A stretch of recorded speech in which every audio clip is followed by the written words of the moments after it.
in between all this madness we've been talking about, there was a strange decision this week from our High Court, but it was close. 4 judges for, 3 against.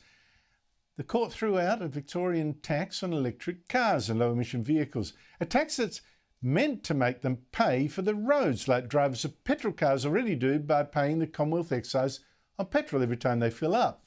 Now, the 4 winning judges said, well, states didn't have the right to put a tax on goods like these poor electric cars, So now people who are rich enough to buy a Tesla don't have to pay for the roads, while poor people who are driving petrol cars, they still do.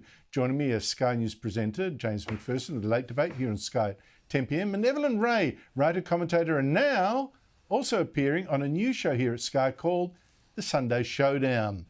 Now, Evelyn, since you've got this new show, this abolition of the tax making electric vehicle owners actually pay for the roads as well hardly seems fair. Let's be real, Andrew. I would rather be taxed by the Romans than the Australian government. So with that in mind, I'm actually happy to see any kind of tax cut for the Australian taxpayers. I think that, the government's greedy hands out of our pockets is a good thing.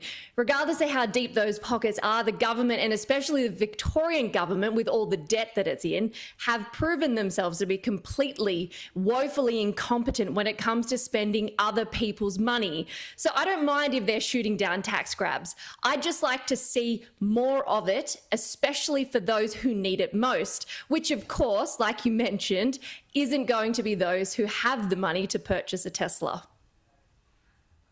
But James, Teddy Tesla, he can keep driving, no worries, don't pay for your roads. But Danny Datsun, well, pays through the nose of the Bowser.